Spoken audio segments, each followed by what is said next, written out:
गोंडा चौक की जनता ने ये बता दिया है कि दिल्ली में सबसे दमदार और जोरदार स्वागत अगर मुख्यमंत्री जी का कोई कर सकता है तो वो गोंडा विधानसभा के लोग कर सकते हैं। एक बार जोरदार तालियां जनता जनार्दन के लिए बजती रहनी चाहिए देर तक। बहुत अद्भुत, शानदार, जितना शानदार मुख्यमंत्री जी का कार्य और व्यक्तित्व है उतना ही शानदार स्वागत करके आपने दिखाया है। विधायक अजय महावर जी को बहुत बहुत बधाई और अभिनंदन। मैं ये कहना चाहता हूं, हम सब सौभाग्यशाली हैं। हमने पिछले कई सालों से खाली चुनाव से पहले मुख्यमंत्री को आते हुए देखा था और चुनाव के बाद आता हुआ मुख्यमंत्री नहीं देखा था। हमने देखा था, किसी ने देखा था क्या? देखा था क्या? दफ्तर जाता हुआ सीएम देखा था? जनता से मिलता हुआ सीएम देखा था? 12 साल दिल्ली की जनता ढूंढ रही थी, खाली अखबार के विज्ञापन में सीएम का फोटो नजर आता था, खाली अखबार के विज्ञापन। शीश महल में देखा था, सही कह रहे हो, लेकिन शीश महल नहीं देखा था, वो छुपा के बंद था ना, बंद था ना। और ये मुख्यमंत्री महोदय पहला दिन खोला दफ्तर, उसका नाम क्या रखा?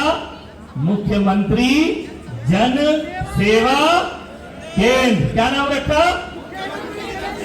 मुख्यमंत्री जन सेवा केंद्र। पहले दिन उसमें जनता गई कि नहीं गई?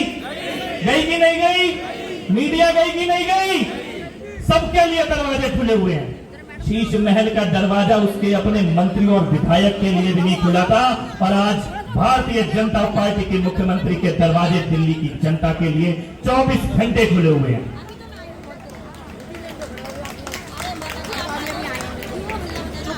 हमारा सौभाग्य है कि हम प्रधानमंत्री नरेंद्र मोदी जी की जो कार्यशैली है उसका अनुकरण दिल्ली में होते हुए देख रहे हैं। सुबह से इस प्रकार के एक दिन में एक कार्यक्रम नहीं होता, मुख्यमंत्री जी के इस प्रकार के दिन में कई कार्यक्रम होते हैं। उसके बाद दफ्तर में कार्य होता है, सचिवालय का कार्य होता है, समस्याओं का निराकरण होता है, और कई बार तो हम ये देखते हैं कि हमारे दिन में 24 घंटे हैं, आपके दिन में 48 घंटे कहां से आ रहे हैं इतना।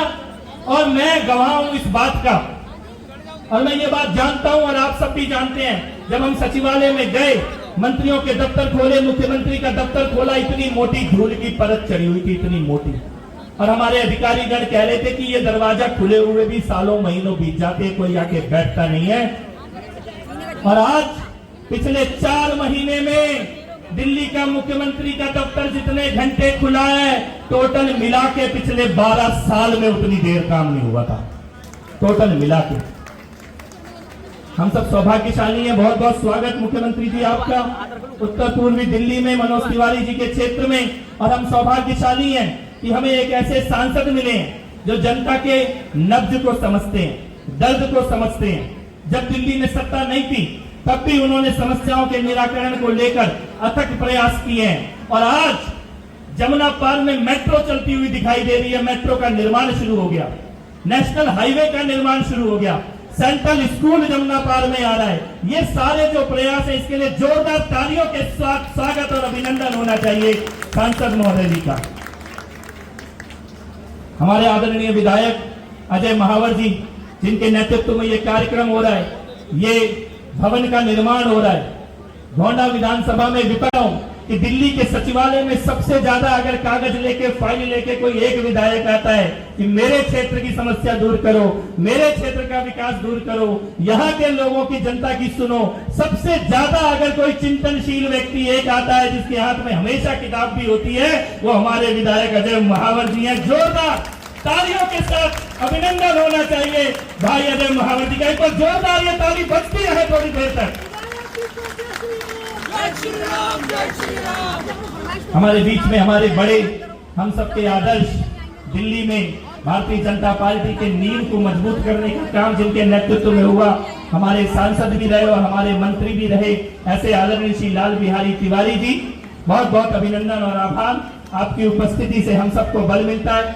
हमारे युवा ऊर्जा से भरपूर हमारे जिला के नव निर्वाचित अध्यक्ष भाई यूके चौधरी जी, एक बार जोरदार तालियों से उनका भी स्वागत और अभिनंदन। हमारे सभी निगम पार्षदगण यहाँ पर बैठे हैं, रेखा रानी जी, अनिल जी, पुनीत जी, प्रमोद जी, प्रीति जी, हमारी पूर्व जिला अध्यक्षा पूनम चौहान जी, हमारे भाई श्री दत्त शर्मा जी और सभी लोग जो इस मंच पर उपस्थित है, भारतीय जनता पार्टी के जिले के, प्रदेश के, मंडल के पदाधिकारीगण, हमारे अधिकारीगण। मैं यहाँ पर ज्यादा लंबी बात नहीं करूंगा विकास कार्यों की, मुख्यमंत्री जी का कार्य आप सब देख रहे हैं, लेकिन मैं याद दिलाना चाहता हूं यहाँ पर खड़े होकर कि पिछले 12 साल कैसा काला युग दिल्ली की जनता ने देखा है और वो बेशरम लोग आज पंजाब में खड़े होकर नोबेल प्राइज की मांग कर रहे हैं। नोबेल प्राइज की मांग कर रहे हैं ना भाई, नोबेल प्राइज तो तुझे मिल जाता, जरूर मिलता, अगर झूठ बोलने का नोबेल प्राइज होता तो आपको ही मिलता। अगर चोरी करने का नोबेल प्राइज होता तो आपको ही मिलता। अगर विश्वासघात करने का नोबेल प्राइज होता तो आपको ही मिलता। अगर लूट का, कमीशन खोरी का, भ्रष्टाचार का, गद्दारी का, धोखा देने का कोई नोबेल पीस प्राइज होता तो आपको ही मिलता। लेकिन यहां नोबेल प्राइज नहीं मिलता, यहां जनादेश मिलता है, जनादेश। और दिल्ली की जनता ने यमुना मैया का अपमान करने वालों को, पूर्वांचल का अपमान करने वालों को, जनादेश का अपमान करने वालों को, झूठ बोलने वालों को, दिल्ली को टूटी सड़कें देने वालों को, गंदा पानी देने वालों को दिल्ली की जनता ने जनादेश के माध्यम से ऐसा भगाया है कि पंजाब से निकलने की इनकी हिम्मत नहीं हो रही। पंजाब से निकलने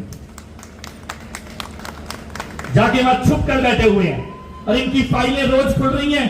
स्कूल में क्या हुआ, स्ट्रीट लाइट में क्या हुआ, बस के मामले में क्या हुआ, पानी के लिए क्या हुआ, सीवर के लिए क्या हुआ, एक एक फाइल खुल रही है, एक एक फाइल। और रोंगटे खड़े हो जाएंगे आपके देखकर कि दलितों के नाम पर भी काम करने के लिए आज तो हमारे ये गांव के फंड से भवन बनाए जा रहे हैं। 85 करोड़ के विज्ञापन देते थे और 5 रुपए का काम भी नहीं होता था जब फाइल खोल के देखते थे।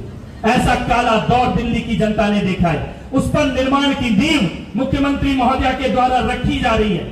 विकास कार्य होंगे, लगातार होंगे, लेकिन मैं ये कहता हूं पहली बार नालों की सफाई होते हुए दिल्ली की जनता देख रही है। देख रही है कि नहीं देख रही है? मशीन चलते हुए नालों पे देखा था इससे पहले? देखा था? सीवर साफ होते हुए दिखे थे? बेसिक काम दिल्ली के नहीं हुए। समय लगेगा, लेकिन दिल्ली को प्रधानमंत्री जी और गृह मंत्री जी के नेतृत्व में एक विकसित दिल्ली की तरफ ले जाने का संकल्प मुख्यमंत्री जी ने किया है और हम सब उसमें साथी बनकर जनता की भागीदारी के साथ इस संकल्प को पूरा करेंगे। एक बार फिर से दोनों हाथ उठा के जोर से नारा लगाएंगे, भारत माता की।